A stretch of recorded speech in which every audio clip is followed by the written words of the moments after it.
Transy passengers are kindly requested to proceed directly to their respective departure gates. I'm aboard an Air Lauda Boeing 767, taking off from Vienna on the second leg of my journey to Shanghai, China. China. How often I would have heard Mom and Dad reminiscing about the old days when they first went out as missionaries to the chaotic China of the late 1940s. Not surprising then that China has always been a place I wanted to visit. Today we're going to land in Shanghai at 6:45 a.m.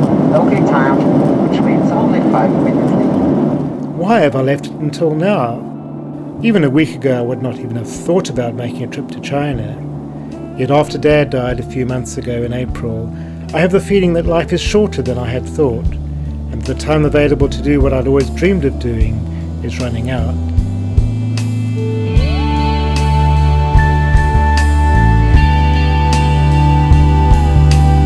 As it happened, the destination I'd always dreamed of travelling to proved to be the most practical in my present circumstance. I found a very cheap flight on the internet, and obtaining a visa was as easy as waiting an hour or so in the rain-drenched queue outside the Chinese consulate in Portland Street. That was Monday. It's Thursday morning, and I'm about to land in Shanghai, the People's Republic of China.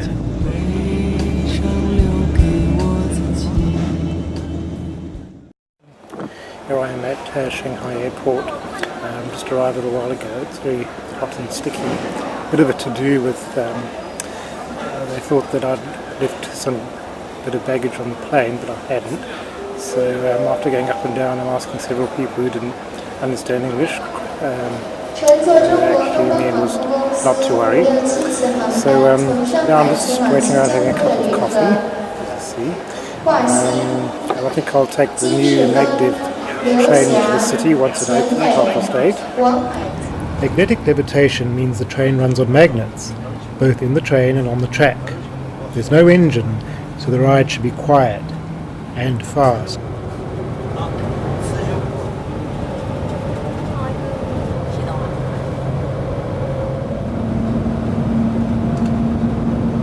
We're certainly gathering speed.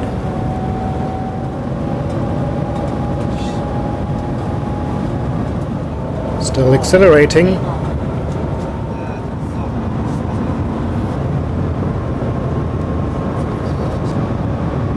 Certainly seems faster than a taxi.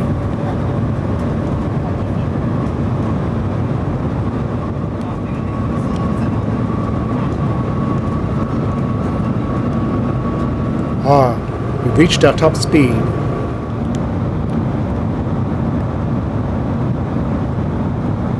Not for long. We're slowing down as we're nearly there.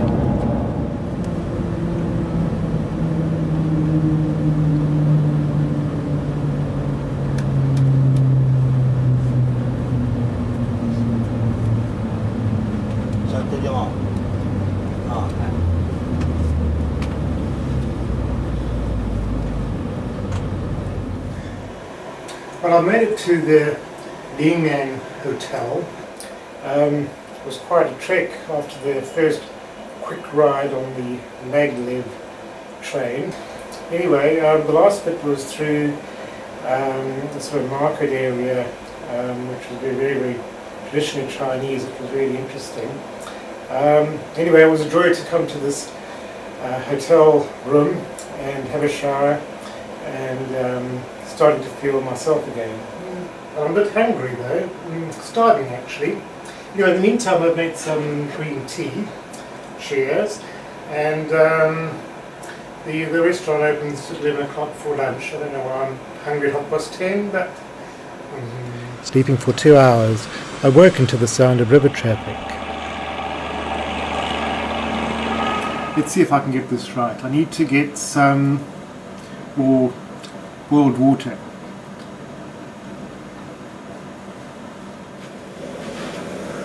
Right, 165.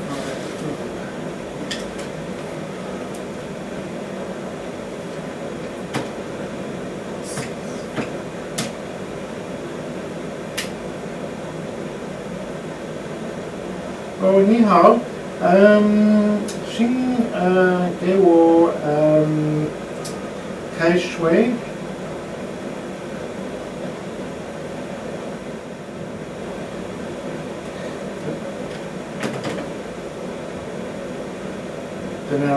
Don't know how that went, huh? Anyway, see what happens. Walking above the rush hour traffic, I'm headed towards the metro stop at the main railway station. Chinese drivers hoot all the time for the benefit of other road users who might be thinking of getting in their way. I've joined the throngs taking in the bright lights of Nanjing Road, Shanghai's answer to London's West End. A short walk to the famous embankment called the Bund takes me past the Art Decoed Peace Hotel. It seems as if many of Chinese millions are already here on the Bund.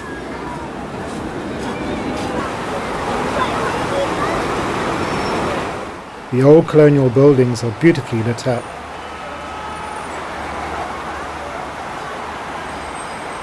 Not long ago, they housed Communist Party and government offices, and the clock tower in the old customs house chimed out, "The East is red." It's great to be in the hustle and bustle of nighttime East Asia again. You're never far away from a yummy snack. A boat ride on the river seems a good idea. Here comes the coach which will take us to the right jetty.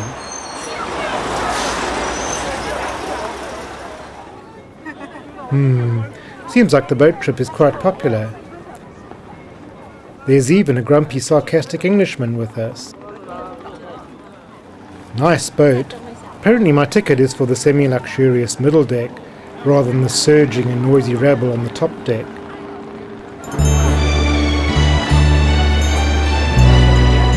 This is certainly a good way to see the lights of the Bund.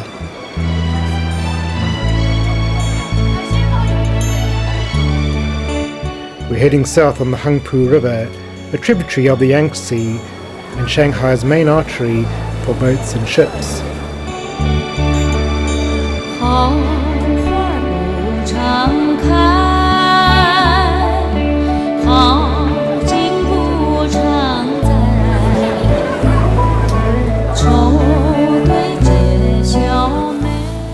Seems as if we're turning back.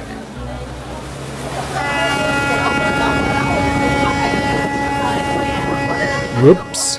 Nearly collided with a freighter steaming full steam ahead out of the darkness.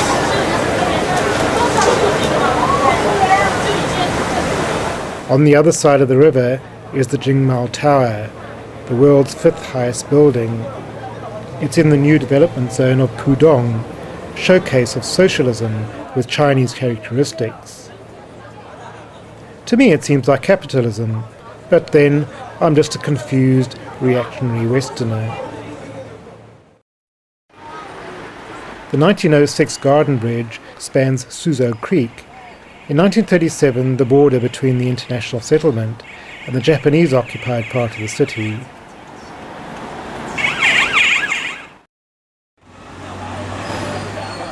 It's already quite late in the day.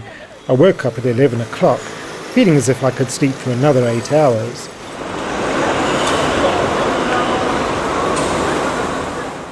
This is Hangpu Park at the north end of the Bund, originally laid out by a Scottish gardener. At the top end is the monument to the people's heroes. There's also a great view of the Pudong development area across the river, with this eye-catching Pearl TV tower. It's getting late. I think I'll take a walk down the Bund towards the old town and visit an old tea house.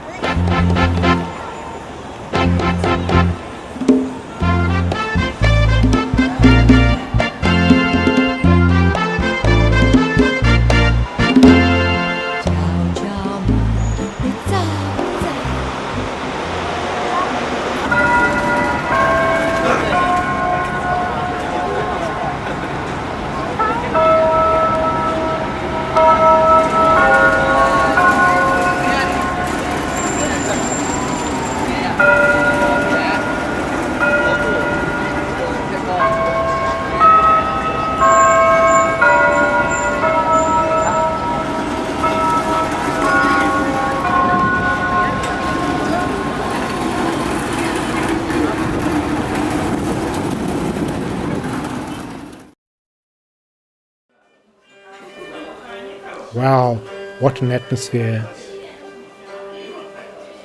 I'm on the first floor of a traditional wooden building, and a Chinese classical ensemble are warming up to play.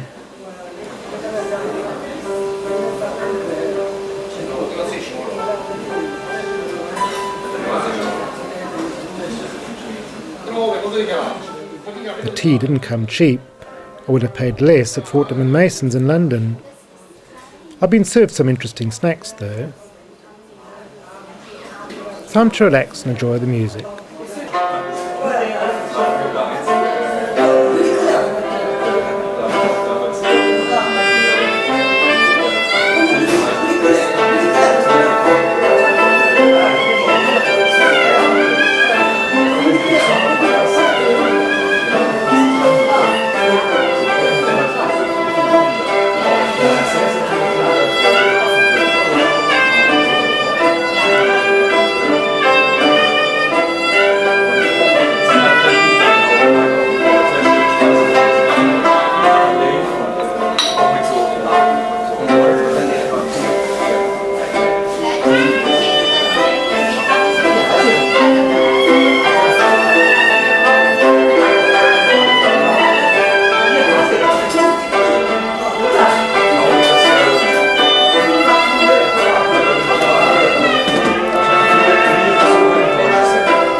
It's a bright, hot and clear day here, outside the Shanghai Theatre on People's Square. Once a racetrack, the square now incorporates a park and Shanghai Museum, apparently a must-see.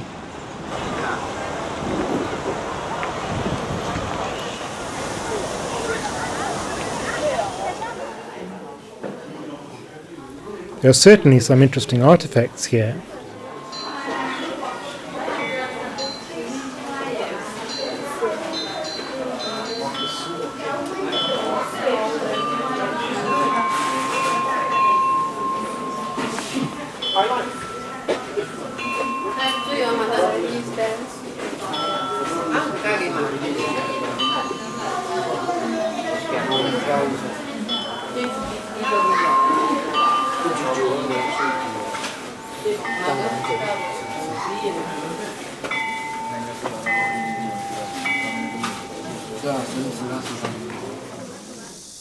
I'm now at the Shanghai Library, some miles to the southwest.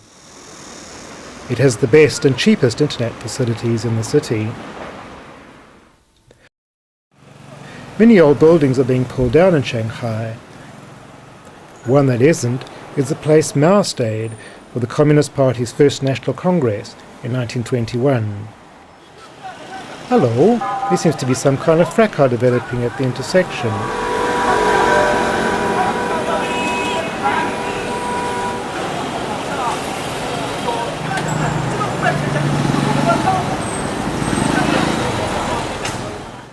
Marx and Lenin look much more dignified in Futsing Park. I'm taking a self-guided walk across part of the French concession.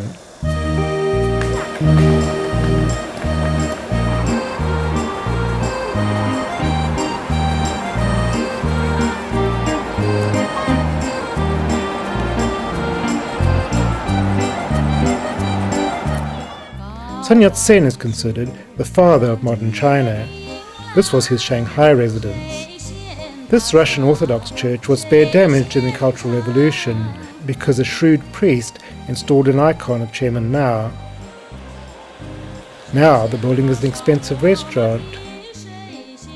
I'm finishing off the evening sipping a cocktail on the roof of the Peace Hotel, overlooking the lights of the Bund.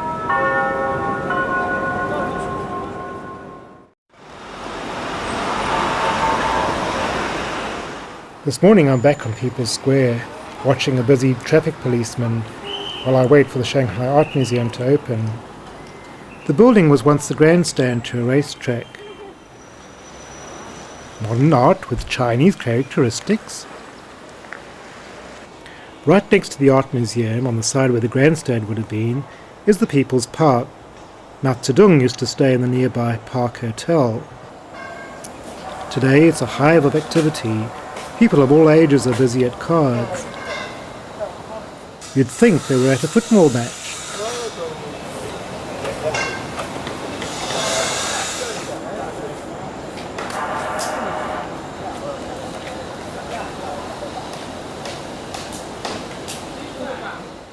Old men try their luck in the fish pond. Hardly a peaceful setting though. Even the park can't escape Shanghai's construction boom.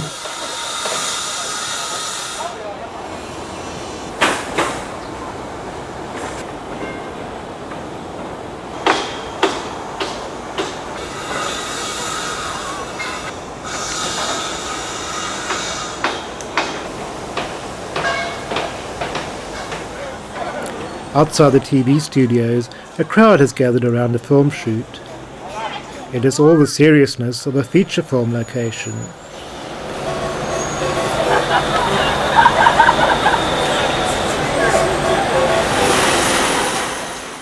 My walking has taken me down a leafy yet busy avenue in the French Concession.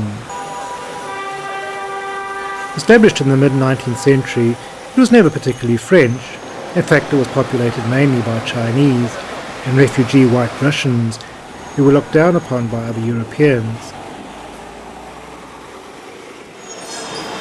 Back in Nanjing Road, the number 1 Shanghai food store is the Fortnum and Masons of Shanghai. Department store buildings from the 1930s still line this, Shanghai's main shopping street. Well, I've completed my emailing and internet hotel bookings here at the library, and I'll just sit here for a while in air-conditioned comfort before I continue my walking tour. This is really a pleasant part of town. Is that a blonde I see before me? Crowds are flocking to the former house of Jing Jing, Mao's wife. I wonder if she ever popped in for a Guinness. This is the statue of Alexander Pushkin, set up by the White Russians and smashed by the Red Guards. It was rebuilt in 1987. I'm ending my walk with a visit to the Shanghai Arts and Crafts Museum. The main attraction is the building. It's an exquisite white colonial mansion built in 1905 as the residence of a high-ranking French official.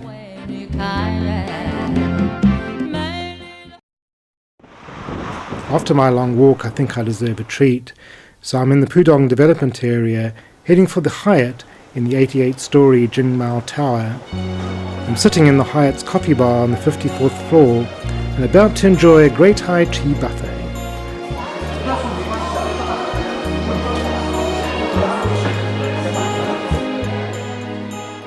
Tonight I'm catching the night train to Beijing.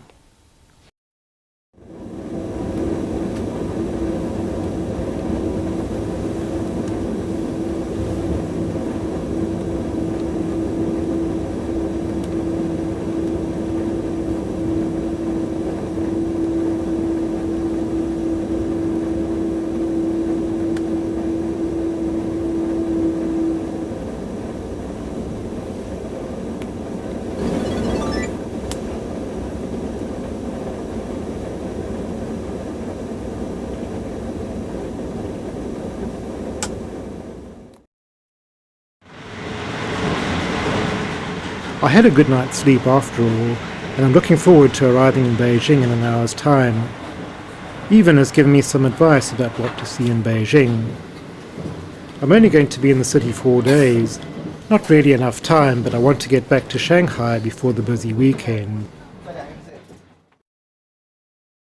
The multitude of bicycles are my first impression of Beijing. It's not long before I have my first glimpse of the Forbidden City.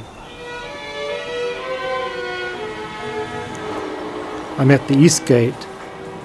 I need to follow the motor around to the main entrance at the Meridian Gate.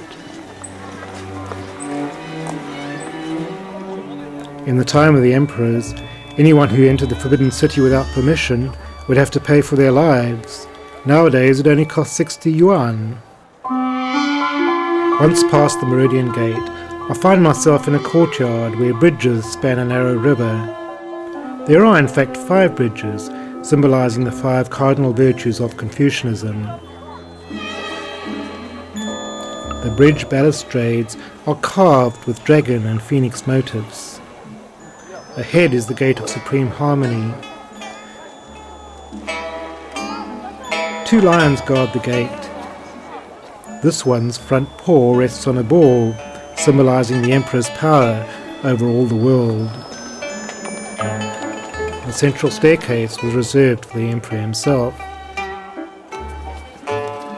One needs to be careful when walking up these stairs.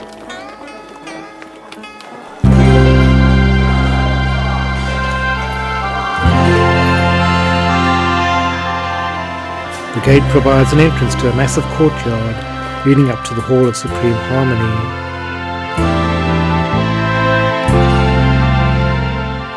100,000 people could fit into this space, which is at the very heart of the Forbidden City, and indeed the Chinese universe, before the fall of the last dynasty in 1912. I can picture the great celebrations, such as the enthronement of the Son of Heaven, royal weddings, and every 10 years the great anniversary. The feeling of space and the gracefulness of the geometry of the architecture fill me with the kind of expansiveness one would normally associate with being in a huge cathedral.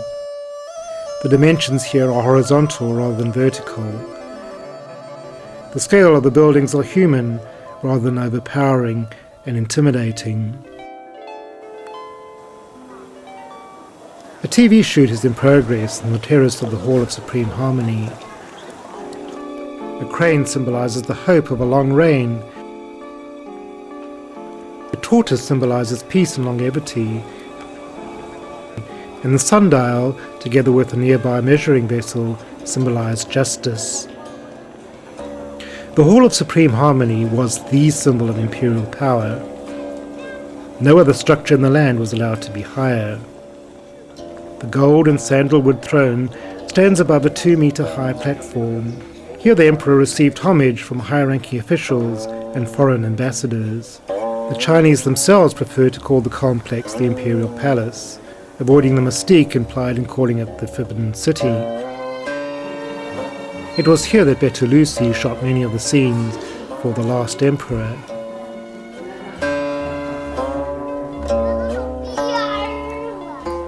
The Hall of Middle Harmony owes its name to a quotation from the Book of Changes.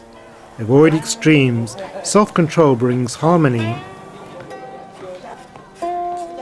This is where the Emperor would rest and prepare himself before continuing to the Hall of Supreme Harmony.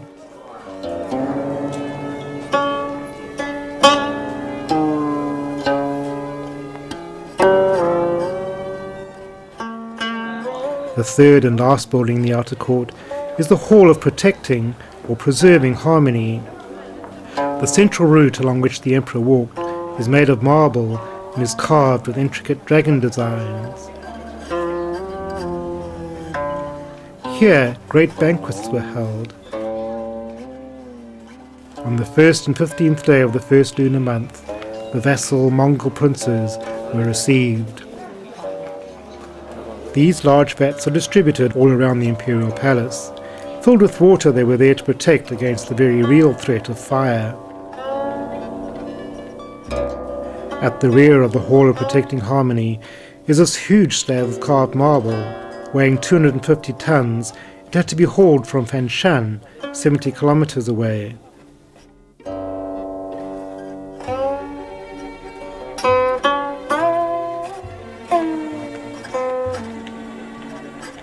The inner court is reached through the Gate of Heavenly Purity.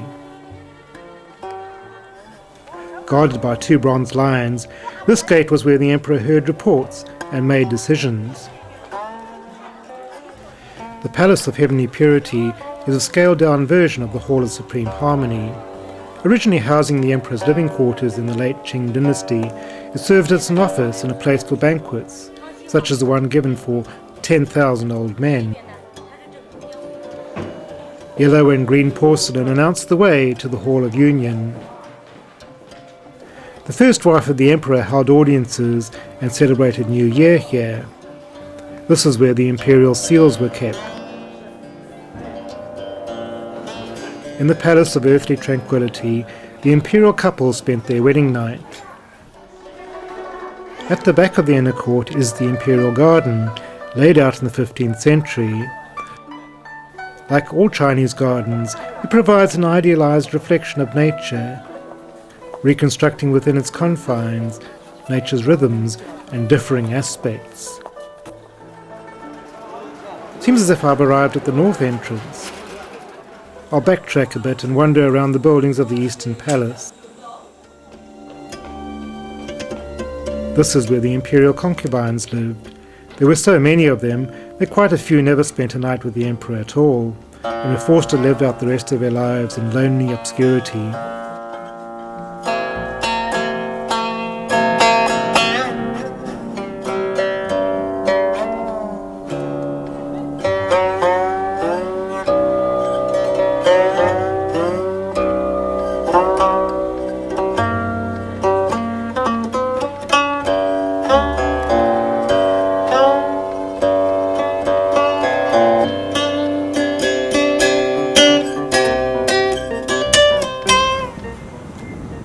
The Western Palace is where the infamous Empress Dowager had her living quarters.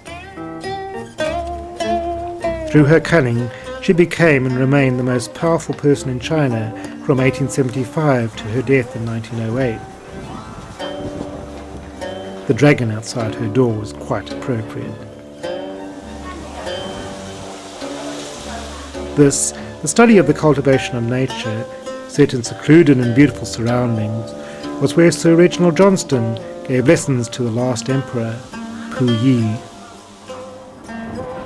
Leaving the imperial palace by the north entrance, I climbed up Cole Hill, where there's a bird's eye view of the whole Forbidden City.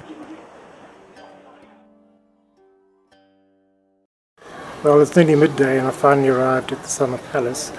A bit of a bother with buses and not finding a bank, etc., etc. There's a lovely refreshing breeze here beside the Kunming Lake.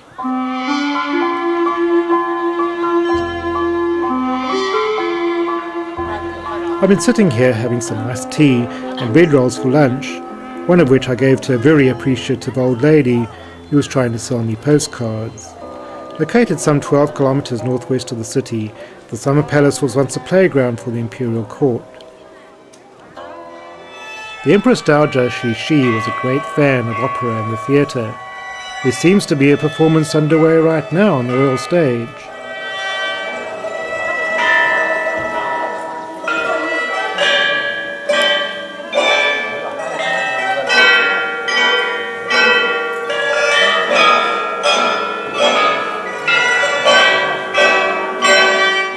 During the summer, the emperor and his entourage would reside in cool splendour in these pavilions, far away from the insufferable heat of Beijing.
The lake was deepened in the 18th century by Emperor Qianlong with the help of 100,000 labourers.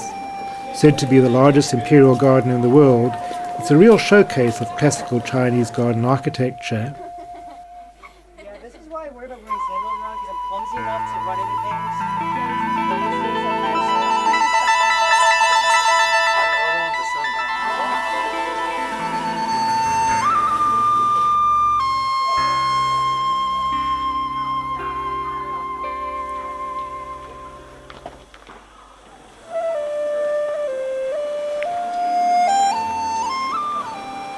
At the Long Gallery, a Chinese film director is setting up a tracking shot.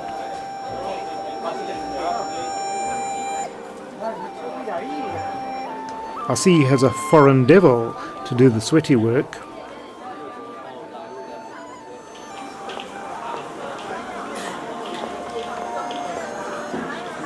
Now fully restored, it's said that it's impossible for a couple to walk the 700 metres right to the end of the gallery without becoming betrothed.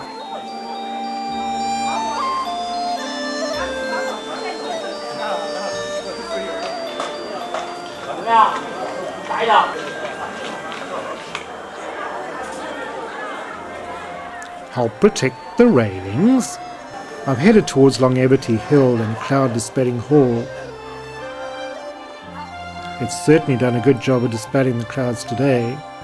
The Tower of Buddhist Incense. My, this is awesome. Whew, it's a long way to the top.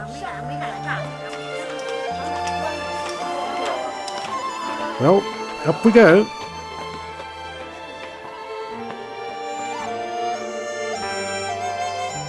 Originally a 9-story palace was built here, but just before completion the emperor decided it was not in harmony with the rest of the garden and built this Buddhist tower instead.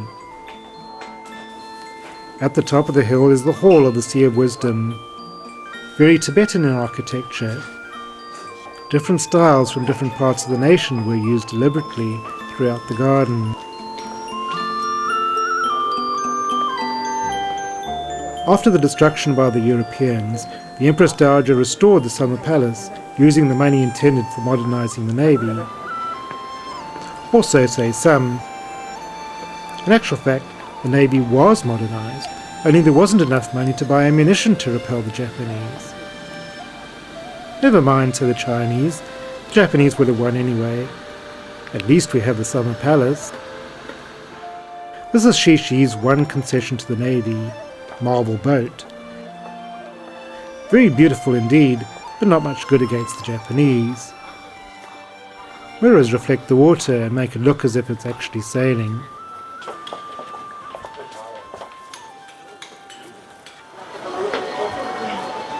I think I'll take a boat trip myself, over to the south side of the lake. The lake itself is modelled on that other lake of Chinese literature and poetry, the West Lake at Hanzhou. I'm planning to visit Hanzhou when I'm back in Shanghai.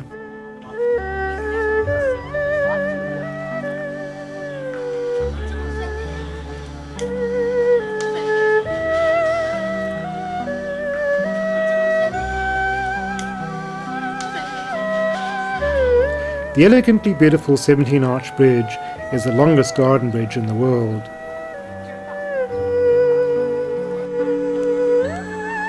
This has really been a pleasant change from the noise and pollution of the city.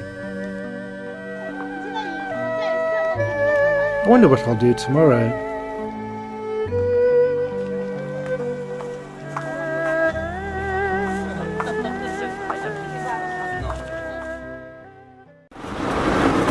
I'm in a small taxi van called a Miandi, scooting through the countryside on the way to the Great Wall of China. I've especially chosen a part of the wall which is not on the usual tourist route.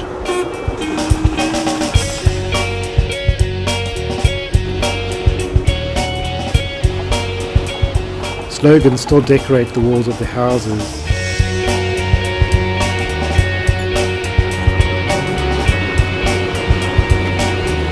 It's quite enchanting out here in the warm and laid-back fresh air.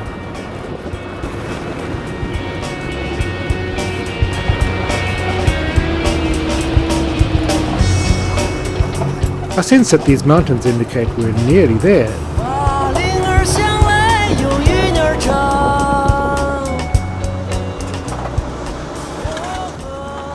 Ah, there it is, my first glimpse of the Great Wall of China.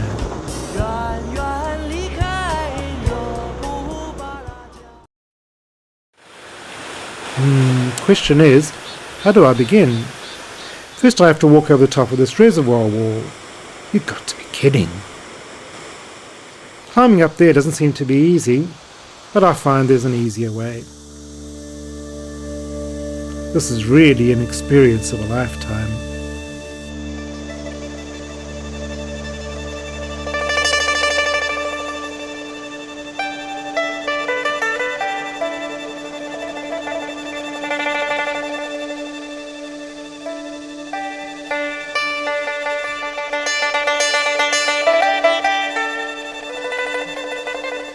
This is the direction the barbarians would have come. Mind you, the only time the Mongols did come, they went around the wall. The part of the wall I'm climbing on today is under reconstruction, and I'm having to pay off enterprising locals every time I come to another guardhouse or want to climb up one of their rickety ladders.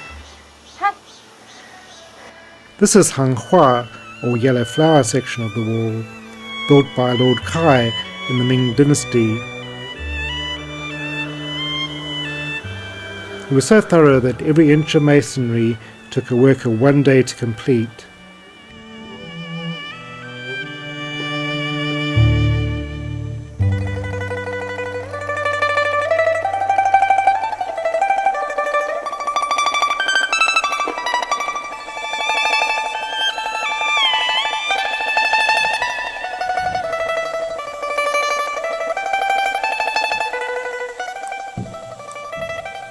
Not yet develop, Great Wall strictly forbid climb. Doesn't look like a very official notice.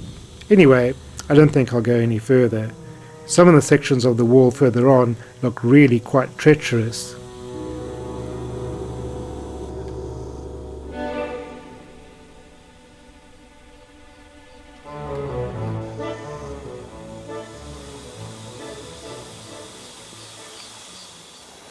I'm sitting overlooking the green velvety mountains, the wall behind me stretching on into the distance. Very, very hot day, got a nice cool breeze as well, and time for a spot of lunch.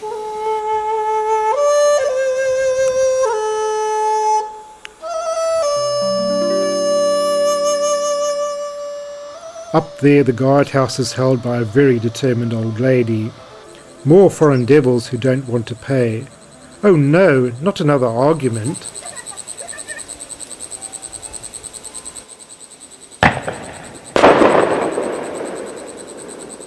Good grief, what was that? Just kids playing with dynamite. Time to head back down to the road. There's a pretty stream rushing through a valley, similar to the one Mom and Dad picnicked at on their visit to the Great Wall. Hard to believe it was only 7 years ago. There's a long wait for the bus. I'll sit here enjoying a second lunch and lots of tea and watching the local traffic and enjoying the peaceful breeze.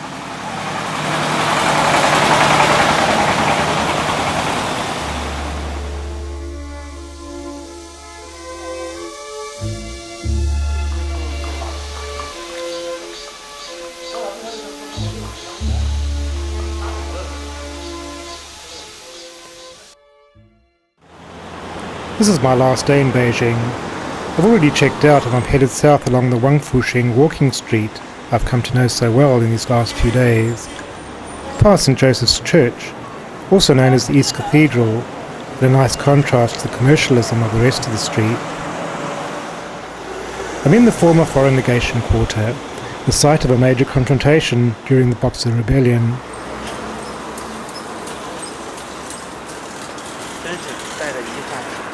An old street name still survives. The Dongzhongming Catholic Church, formerly known as St. Michael's.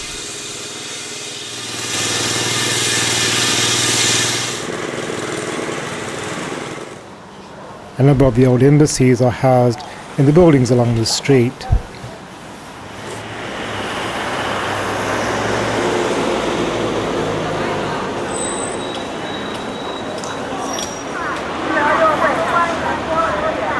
I'm now just south of Tiananmen Square, in the area of Qingmen, or Southgate.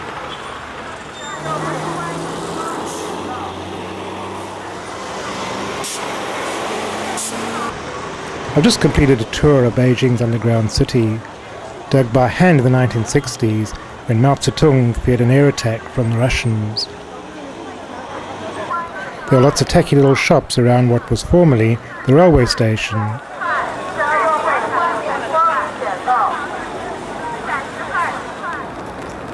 The mausoleum of Mao Zedong, the man who led China through enormous changes and upheavals.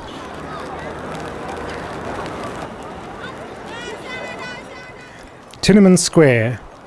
Here I'm at the center of the Chinese universe. To the east is the Museum of Chinese History and the Museum of Revolution, while the Great Hall of the People flanks the west side of the square. In 1989, thousands of protesters occupied the square for months. In the subsequent crackdown, China's troops opened fire and killed hundreds of her own people.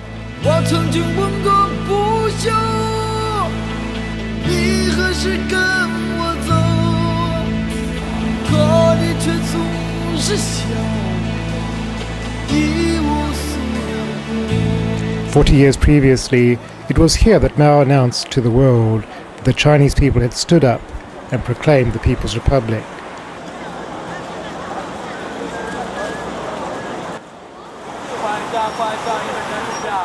On the other side of the Gate of Heavenly Peace lies the Forbidden City. High time I had some lunch. Mongolian hot pot is apparently one of the must-dos while in Beijing. I'm being really well looked after here." I'll be alright. Do I need a fork? Yeah, one half. I'll be alright. I'll manage, I think. I'll be alright. Thank you very much. He obviously doesn't believe I can. Just watch this. This is delicious, but I think I've ordered far too many dishes. Will I ever get through them all?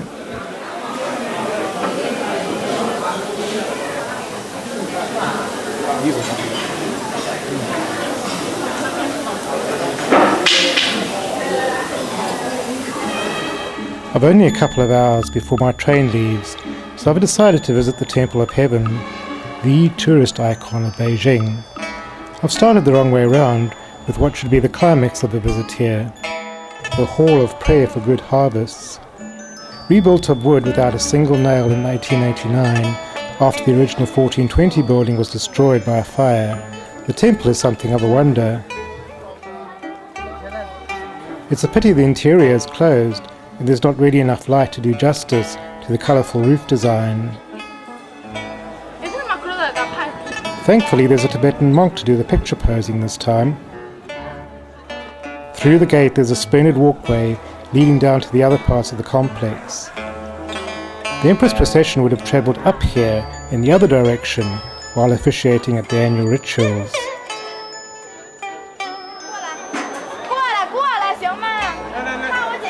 Overflowing with Chinese tourists, this is the Imperial Vault of Heaven. It contains the tablets of the Emperor's ancestors.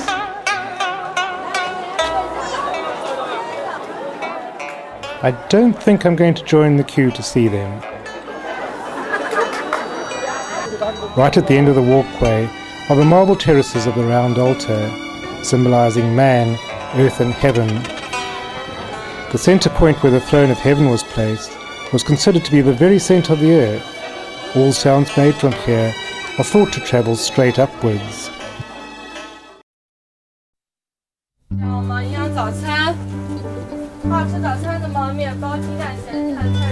After a peaceful night's sleep on the train, I'm ready for my first cup of coffee. My travelling companions were a friendly middle-aged woman who didn't speak any English, and another gentleman who did speak English but preferred to keep to himself.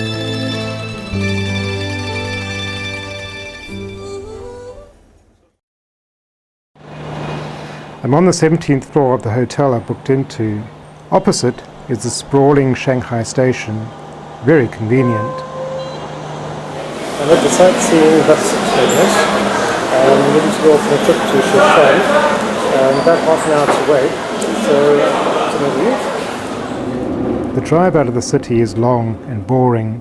The new buildings are functional and uninspiring, and there's construction going on everywhere.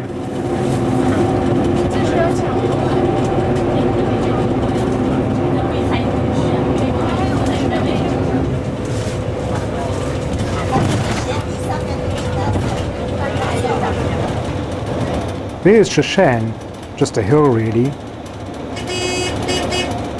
The bus is dropping us off here at the bottom.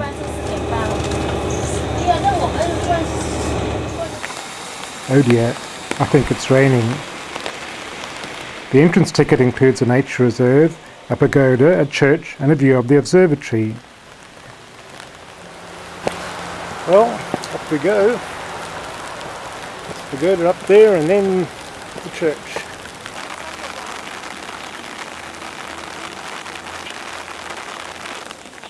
The place is a feeling of the kind of place you find in Singapore or Joburg, which is really just an excuse to get out of the house on boring weekends. The cableway just adds to the feeling. The church, a Catholic basilica, is quite interesting though. There's a little shop selling statues of the Virgin. On entering the church, a lady takes my hand and asks eagerly something about Yesu. Do I love Jesus, she seems to be asking. Outside the church, a group of old ladies are walking up the Via Dolorosa, singing the Stations of the Cross.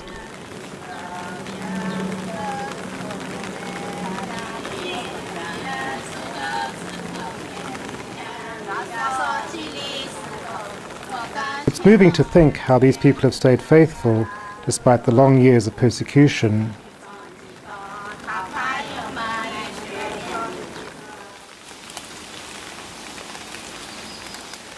Oh, I'm in the rainy, damp forest, making my way along through the bamboos. It's rather wet and rather nice in a way as well. It's dark. Maybe this is where the Chinese poets would have written some great poetry. I think so. Well, this is where we've landed up. Supposed to be a sightseeing tea house around here somewhere, but I have my doubts. It looks very wet and very deserted. This is where I've been hanging around for hours, waiting for the bus. On the steps over there, I've been kept company by 3 or 4 gentlemen. Not one of them speaks English.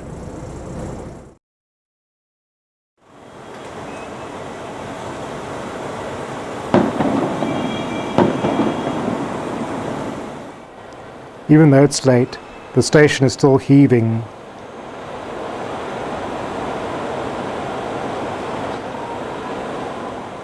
There's an army of hopeful migrants bedding down for the night on the pavement.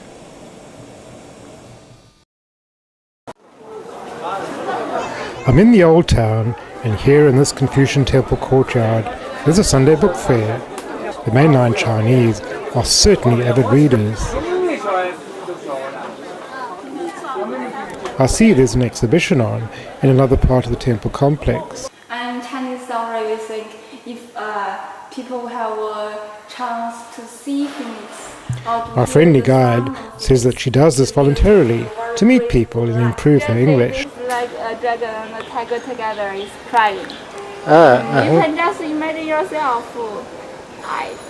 I've never imagined like a dragon or a tiger. I don't know. So it's like abstract art, isn't it? Like, you know, you have to make up your own mind. Quite funny.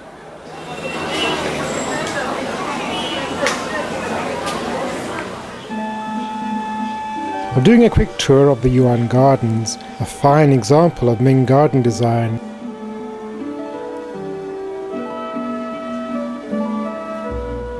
Fishing rods obviously not allowed, but there are other ways of catching fish.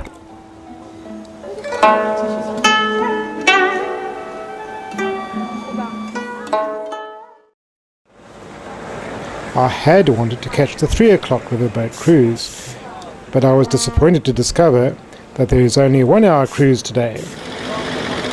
We're sailing north up the river in the direction of the Yangtze, the opposite direction to the night cruise. There's a lot of fascinating boat activity to watch, and the sea breeze is refreshing.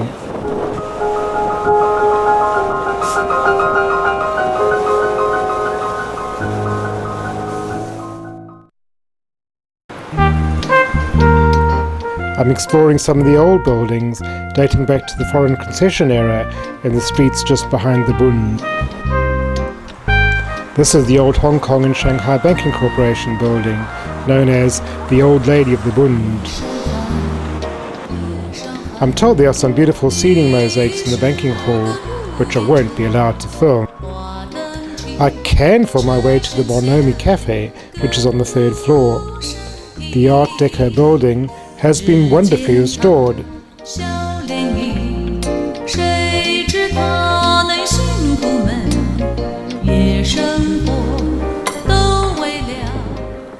Strawberry cheesecake and coffee on the balcony overlooking the central dome. Splendid.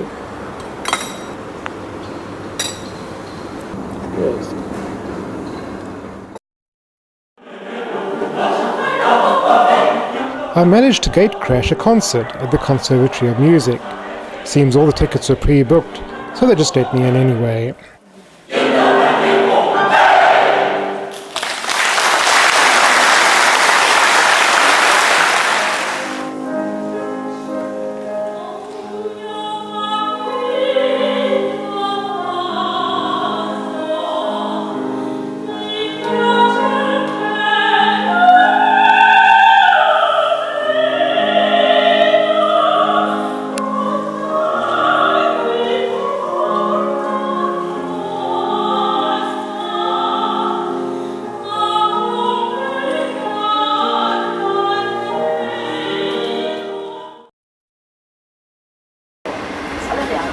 I'm up and out early today on the 7:19 a.m. train to Hanshou, a journey of about 170 kilometers.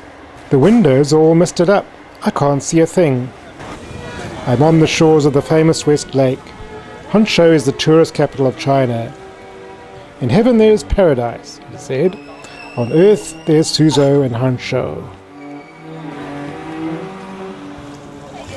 I'm on the first leg of a boat trip around the islands of the lake.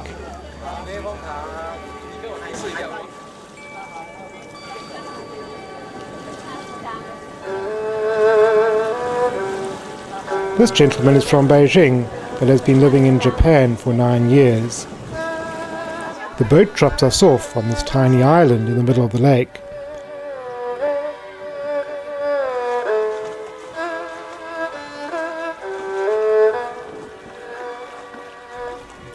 With not much to hold our attention, we're soon off onto the next boat stage, this time to Zhaojing Island.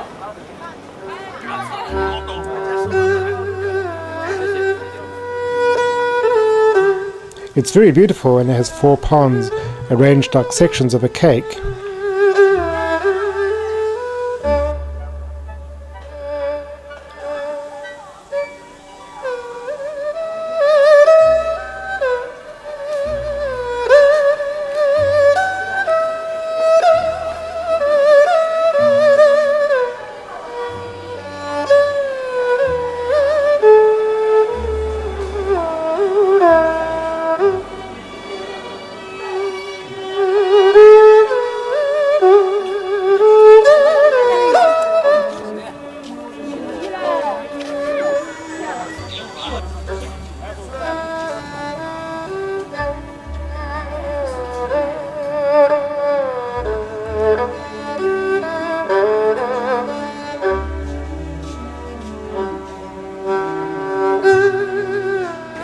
The final leg of my boat trip is taking me to the largest island of the lake, Gushan, or Solitary Hill Island, once the haunt of scholars, poets and even emperors.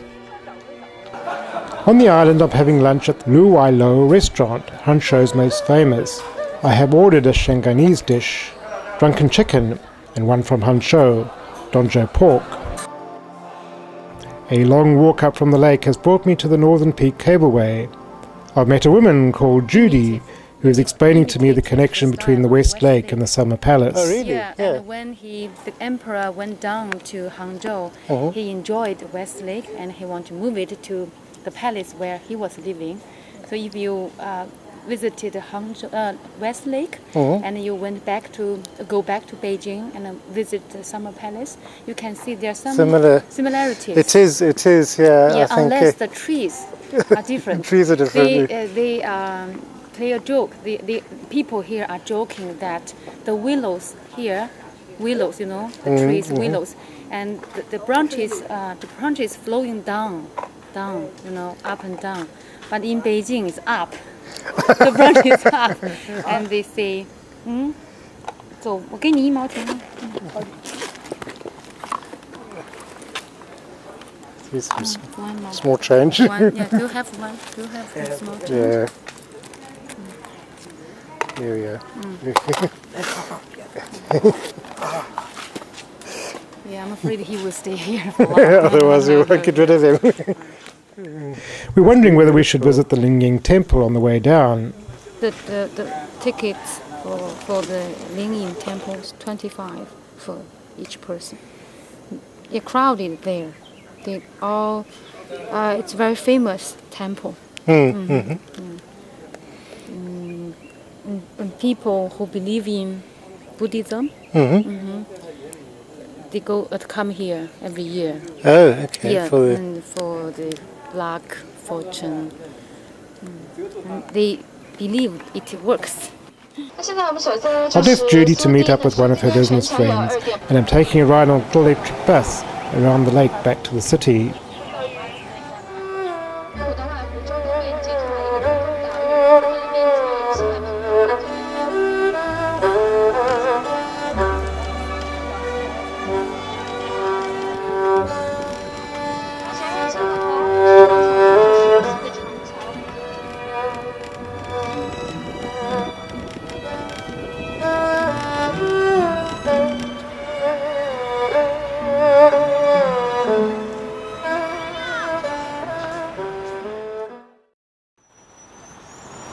Today I'm in that other bit of Chinese paradise, Suzhou.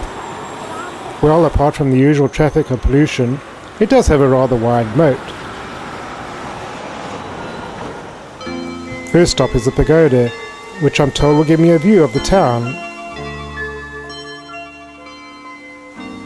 The highest I can go is the 5th story. With all the heat, haze and pollution, there's not much of a view. There's a bunch of traditional houses down there that haven't yet been pulled down. Seems like it's washing day. The temple grounds look interesting enough. I think I'll go down and have a look.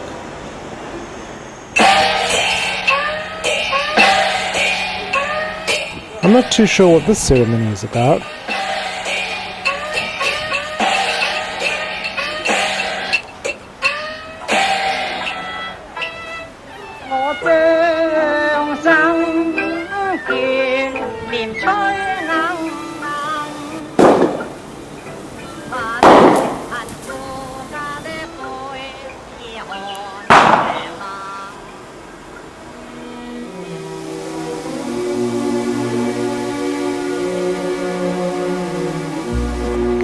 Very hot, I'll have you know, here in Suzhou.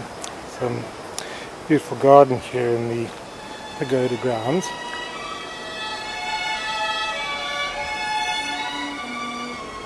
Even though the tea comes in a plastic cup, it's really most pleasant sitting here in the garden next to the pond.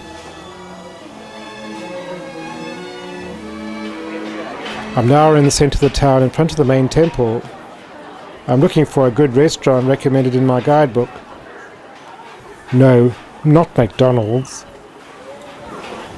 After a good Chinese meal, it's time to explore the lanes of the old town.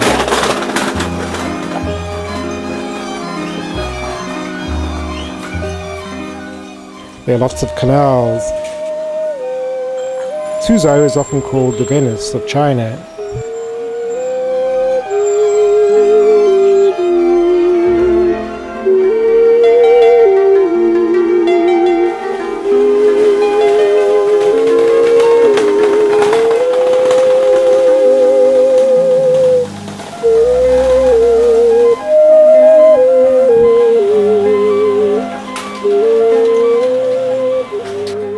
Suzhou is famous for its gardens, and this is the most beautiful garden of them all, the garden of the Master of the Nets. It's actually a collection of buildings, each with a tiny courtyard garden surrounding a central pond.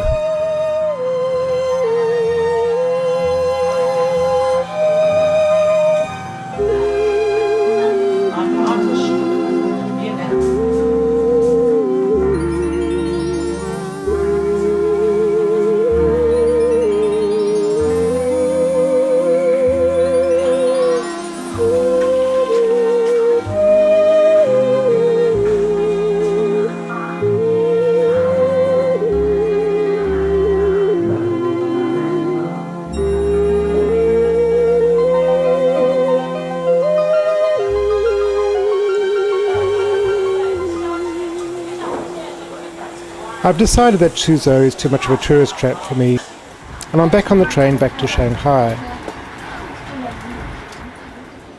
Obviously I haven't done the place justice, at least I have an excuse to return one day.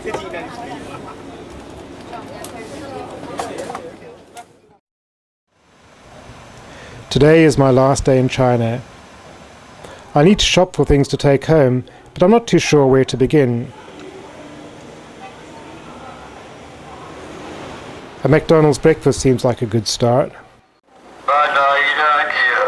I found this colourful market street on the way to the antique market. Everyone's so preoccupied, they don't even notice me, the foreigner.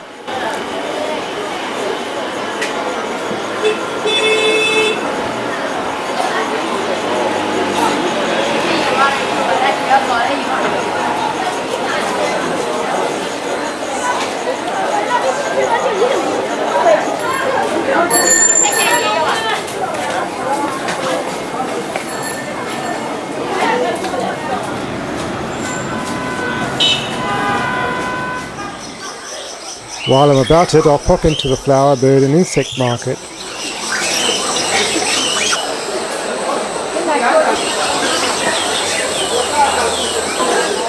This is the insect hall, where the most serious business is taking place.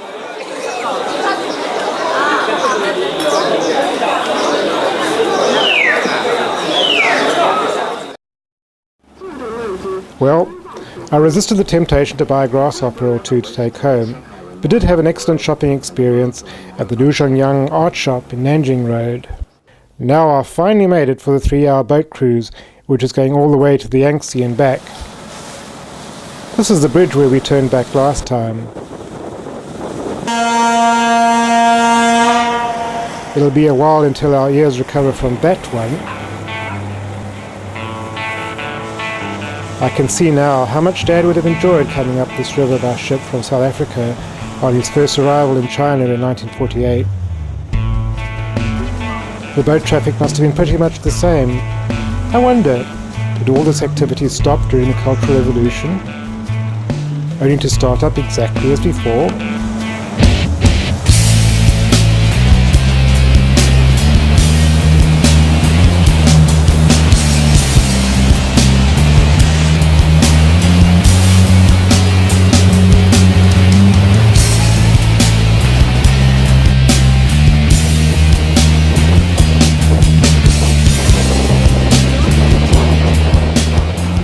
It looks like we're out at sea.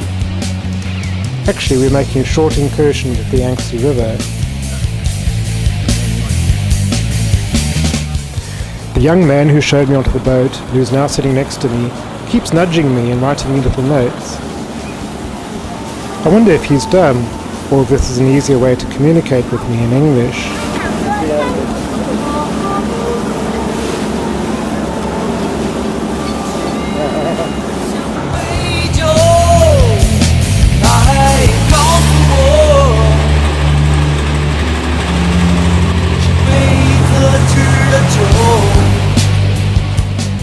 Looking like it's made from bamboo, the Jinmao Tower welcomes us back to downtown Shanghai.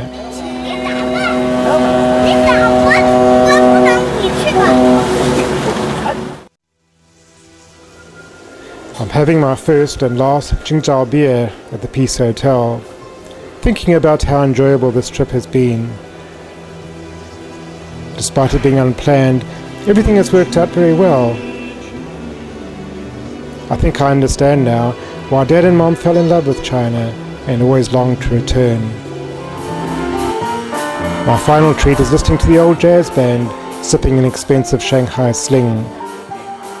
The musicians are the same, who played in the same hotel during the 30s and 40s.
戈壁滩上的一股清泉，冰山上的一朵雪莲，风暴不会永远不住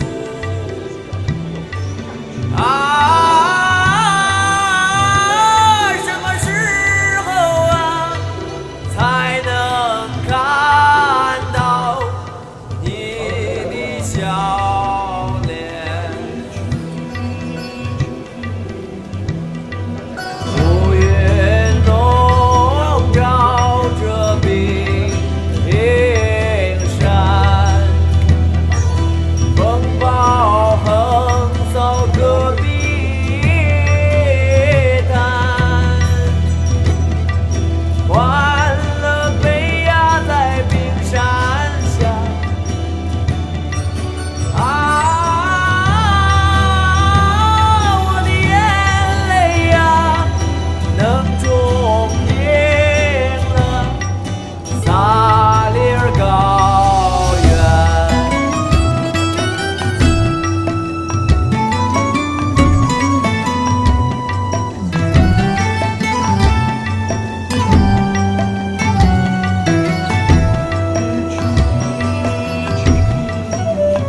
Bye.